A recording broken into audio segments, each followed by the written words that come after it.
Hello and welcome back. It's a bloody good football, a show where we cover everything Australian football. No, I'm not talking AFL. No, I'm not talking NRL. I'm talking football, the real football, or soccer as Americans call it.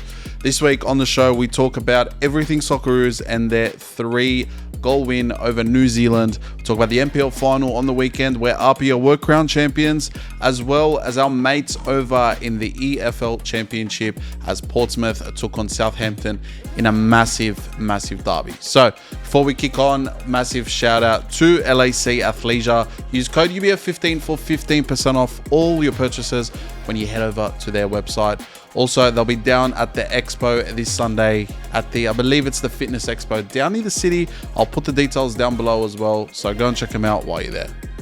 On to our first segment, the Socceroos beat the All Whites 3-1. Mohamed Toure scored twice and Nestoro Urankunda, wow. Almost scored another, probably if that went in, a Puskas-worthy free kick. Had a freak of a goal where he went on a run and just took everybody on. And I will have to say, Mohamed Toure looked as good as we've ever seen him. Those 2 goals, his performances over the last 2 games for the Socceroos have proven us wrong. And for a lot of doubters, a lot of people that doubted his selection, he's proved them wrong, I'll tell you that. And I've said it twice. Say it 3 times. He proved us all wrong. A few talking points. The new generation shines. Toure Urankunda took the stage. They led by example, and that is what we're looking for. We're looking to move into this next generation. We're looking to see the likes of Segacic and Milanovic and Urankunda, Hayden Matthews. All of these guys come through, as we said, Toure as well, and lead the next generation into not just the 2026 World Cup, but the 2030 and the 2034, because let's remind ourselves, Urankunda still a teenager. He had that 1 year at Adelaide United, and absolutely mopped the floor with everyone. Went over, tested his time in Bayern Munich, never got the chance, and now he's at Watford. Unfortunately, didn't play on the weekend, but he's proving us all wrong, like I said, and he's showing the superstar that we know he could be. We have not had, probably since Aaron Moy, someone take the world stage like he has. And to be honest with you, if he continues going the way he's going, and Tony Popovic gives him that trust, I think we're potentially seeing the birth of a new superstar. On to the next point as well. Defensive lapse allows New Zealand a rare goal. Look, I think that was a one-off. They've been strong over the 2 legs. And in complete honesty, I wouldn't necessarily cut them down too much. I wouldn't turn around and be too disappointed with that goal conceded. But again, knowing Tony Popovic, knowing the defensive coach that he is, probably will be disappointed that there wasn't a clean sheet that was taken home. So the narrative out of that game, so the soccer ashes are secure, but the real win, I think, is, like we said, the firepower on display, the future firepower. And if you think about it in that sense, it shows a lot of prospect. It shows a lot of potential of what Australian football could look like. And I think the main takeaway from all of this is that if you look at a ground level, if you look at a park level style kind of development in our country, you ask yourself, can I make it that far? Can I get my chance and go to Europe? Can I get my chance and play for my country? If there's anything to go by, the last 2 weeks that we've seen from the Socceroos, the last 2 weeks that we've had under Tony Popovic, I think the answer is yes. You look at someone like Nicholas Milanovic, came through the Sydney United system, made his way through the Wanderers. Now he's gone overseas, playing now for the Socceroos. Nestoro Urankunda, same thing. Done it, bit his time here in Australia. Played at Adelaide United, got a chance at Bayern Munich. Went on there, Adrian Segacic, the exact same thing. Started here in Australia, had his chance overseas, came back to Sydney, had another cracker season, left the club, and now look what he's doing at Portsmouth. So that's definitely the takeaway. And I have to say, without a doubt, I am excited. I'm so G'd up for 2026 of what the World Cup holds for us Australians. On to the next one. The NPL New South Wales Grand Final, Apia Laika 2, Rockdale 1. And I will say this, Kambayashi is an absolute wonder of a player. If he is not picked up by an A-League side within the next 2 years, I don't know what's wrong with football in this country, because every game we've watched in this season, whether it's Australia Cup or NPL, he's absolutely mopped the floor with whoever's trying to defend him. It's been crazy. You know, that first goal where he killed it in, it was a beauty to watch. You know, we were there on the day. We saw him. We saw Kelly as well scored the goal. Defensively, Rockdale did not look the same. And even in attack, they had about 15 minutes of pressure. They put the pressure on Apia. They scored that goal, but then just fell apart. And I think it was quite disappointing. A lot of spectators weren't necessarily too happy weren't necessarily too happy with the performance of Rockdale, only because it felt like the game deserved more, the season deserved more. You know, the narrative that this NPL season has had this year is that you don't know who's going to win it, you don't know who's going to take it out. At points, Marconi were dominating. At points, Rockdale were dominating. At points, Apia took the lead at the top of the ladder and looked like they couldn't be stopped. You know, you had points of the season where then Spirit just rushed through and won the league themselves, only to be taken out by Rockdale last week.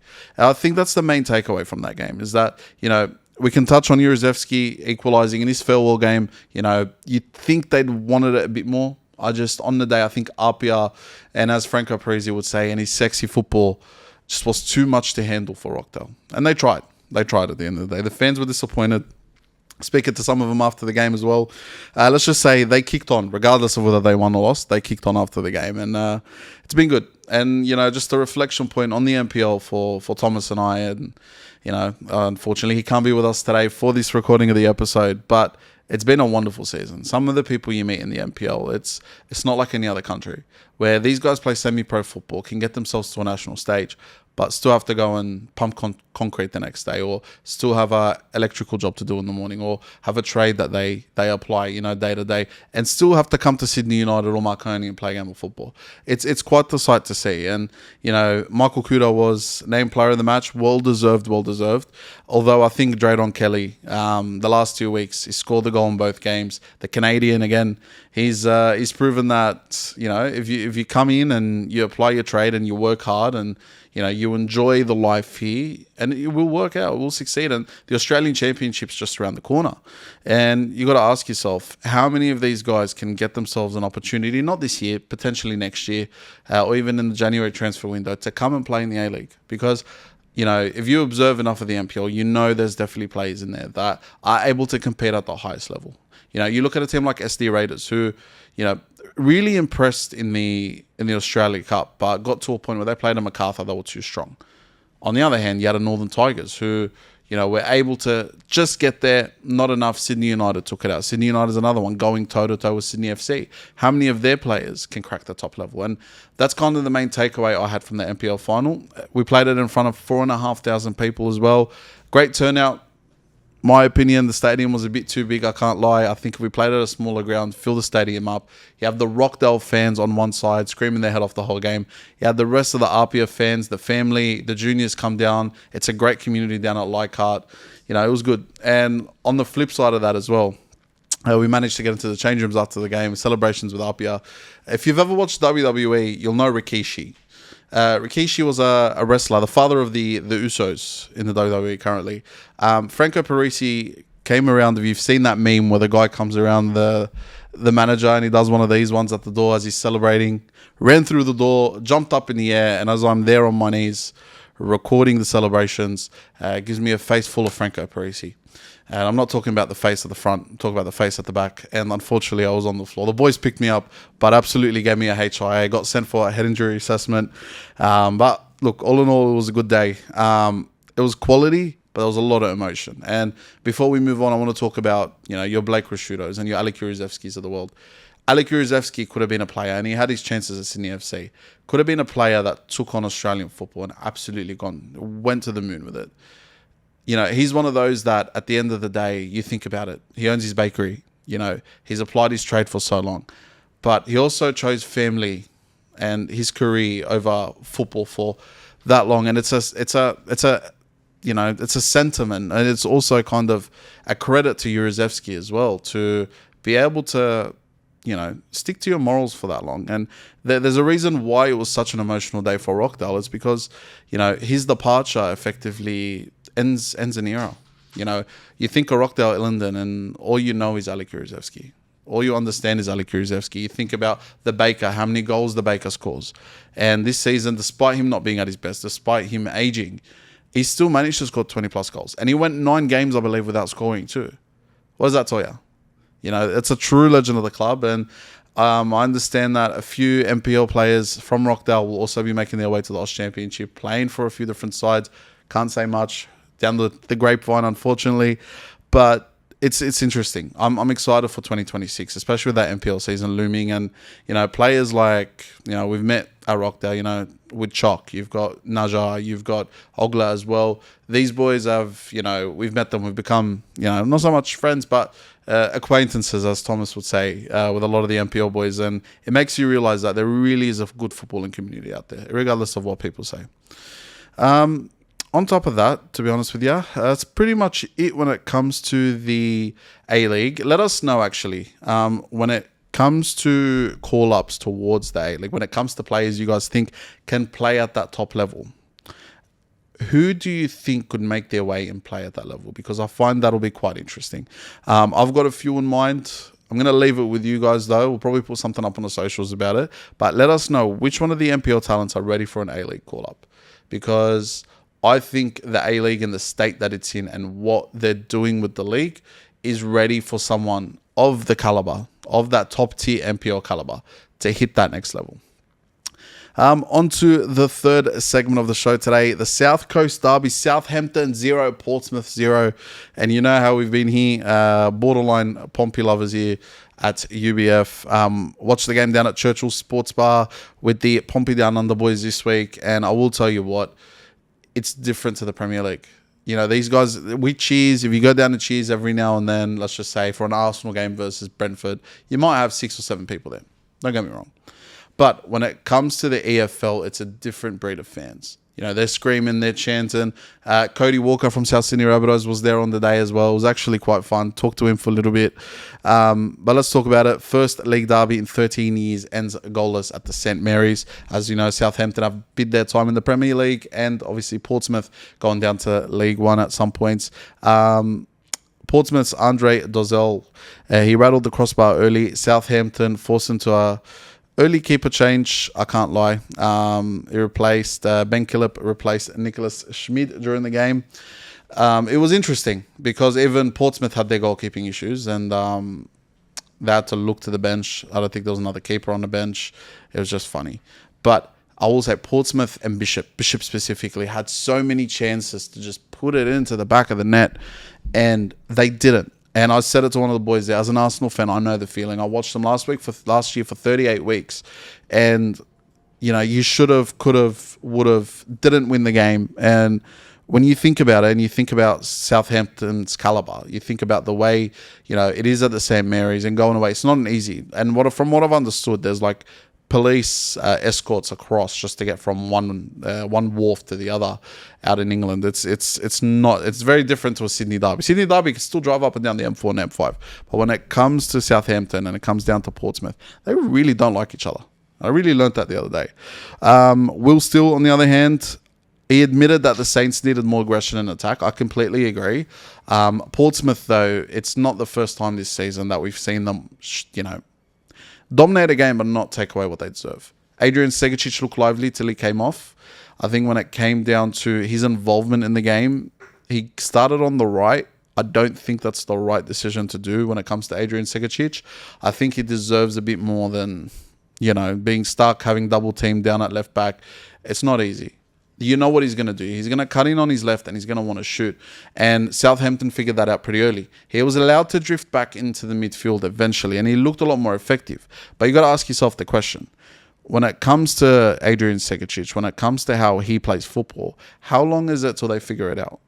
Because if he continues to play that same style, and we saw it last year when it comes to Sydney, he can shoot within that 20-yard range. He can hit that long strike. He can effectively break a game open with just one shot of the game. And I just worry that if you double team him, you sit a CDM on him for one game, push him onto his right foot, how long is that going to last? How effective will that be for Pompey? And at what point do you look for other options? Because, unless you're switching to a 4-4-2 and playing him as a false 9 alongside, Bishop, you're going to struggle. You're really going to struggle. But all in all, I can't be disappointed with Portsmouth. It was resilient. It was frustrating at times because Murphy had a blinder. Murphy was able to take it down the left. He was able to trouble his fullback, but there was no one there at the back post. Or they were there and it was too late. And there was a couple of chances during the game where they had the opportunity. They really did. But Murphy's pass across goal just wasn't able to get there. And the narrative out of that game, it's a rivalry that returned in full force. The passion in the stands, the passion at Churchill's as well was going through the roof. And, I I just think it deserved a goal, maybe two, maybe three, but unfortunately it couldn't get it. Neither side was able to break that deadlock, and at the end of the day, when it comes down to clinical ability, and that's my favorite word to use, neither team had it. Southampton were limited in their chances, as they were, as Pompey applied that pressure. But ultimately, yeah, on to the next week, and you're going to hope that Pompey pick up a few more points. I believe, if I checked it before, they're currently sitting in... Here we go. So Pompey's currently sitting in 9th. They're on 8 points, 2 wins, 2 draws, 1 loss. They've only really scored 4 goals and conceded 3. So make of that what you will. Being a side in the championship, playing 5 games, averaging less than a goal scored, but also averaging less than a goal conceded a game is very, very, very hard to come by. For example, Middlesbrough sitting at the top of the table, undefeated, 4 wins, 1 draw. Have only conceded the 3 goals, and so have Portsmouth. But you got to ask yourself the level of competition, the level of teams that Portsmouth have played so far. Does that, compare to the Middlesbroughs and the Stokes and the Bristols and the Leicesters of competition, who are almost guaranteed to be fighting for that top 6 spot? So we'll leave you with that one. You guys tell us where you think Pompey will finish, where you think they're going to sit come the end of the season, and whether they need to really strengthen their squad, because I do believe they're looking really thin. And on our Aussie Watch side, Irankunda didn't feature this week for Watford, obviously coming back from the Australian the Australian Ashes. Hayden Matthews didn't feature at all, was not on the bench too. Adrian Segacic started as well. And there wasn't much news coming out of the rest of the Aussies in the championship, although I will say that I think we're really starting to make our mark. You got your Sapsfords and your Milanovics in the Scottish leagues as well, and I'm excited for what it holds for our game, especially heading into the 2026 World Cup. So we'll move on to the last segment when it comes down to our big picture and predictions. The Socceroos new wave mirrors the NPL's role in producing future stars. In terms of a prediction, I agree. I think looking at the bigger picture of that statement, when it comes down to our development, all of these boys that have come through, Milanovic was playing NPL 3 years ago for the Wanderers. I think it was 3 or 4 years ago. He was up there. He was killing at the Wanderers at one point with him and Hammond and Priestman and Sapsford and all of these boys in that team, and Pantazopoulos was sitting atop of the NPL table for about halfway through the season.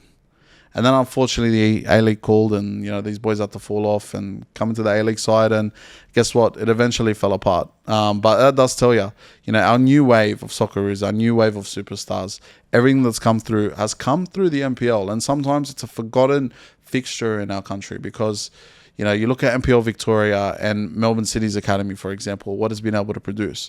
You look at Apia at the moment, who had a deep run, beat a couple of A-League sides along the way. Marconi's constantly producing players. It's a pipeline that just never ends. And in complete honesty, it's sometimes forgotten. So I'm not saying completely thank the Socceroos for it. I'm not saying at the end of the day, when it comes down to the production line, it's purely down to NPL. It's playing a big part, and I think it's going to play an even bigger part when it comes to the resurrection of the A-League. Apia's consistency shows the strength of New South Wales football pathways. Look, I think it's a strong pathway here in New South Wales, but I would put Victoria's just above. And I think there's a clearer pathway in Victoria than there is in New South Wales. You talk to any 15, 16-year-old, that plays football, and they'll tell you, I played for Olympic, I played for United, I played for Marconi, and now they're playing in an association side. It's cruel, I think, in New South Wales, and it's more businessy in New South Wales than it is in Victoria. Whereas Victoria, I think there's a clear pathway, and you know what you want to be by the time you're 14 or 15. It's one of those ones. It's one of those where, if you truly become a football superstar or a football player or a professional footballer, you're going to know that you want to do that by about 15. Whereas in New South Wales, you've got, 20-year-olds, 21-year-olds still trying to crack it in the NPL. At what point do you make that decision and tell yourself, hey, I've got to make a choice here? Because you can only try for so long before it doesn't work out. Before you know it, you're 27, 28, potentially with a kid. And guess what? You're not working as much. You're not doing as much because you're fully committed to a dream or to a pathway that doesn't exist. The pyramid doesn't exist in Australia. So I don't know what people are trying to climb. On to the last one. The South Coast Derby highlights how rivalries shape, form, and mentality in the championship. Hell yeah. 100%. I think the championship is different when it comes to derbies. Obviously, you got your North London derbies, your Manchester derbies, yada, yada, yada. Chelsea and Tottenham, and they think they have a derby. But these championship derbies, from what I've understood now, is a whole different level. You walk down the wrong street in the championship derby, you might not walk back out. So I'm just going to leave that there. I think that's pretty much it there, to be honest with you. When it comes to closing up today, you guys tell us who's going to win the MPL next season, and who impressed you most from the Socceroos, excluding Aaron Kunda, because I know half of you guys want to name him there. So, yeah, look, we'll leave it there. There's been bloody good football. I've been Abz. Tom hopefully will join us next week. So I'll catch you guys soon. Ciao, ciao.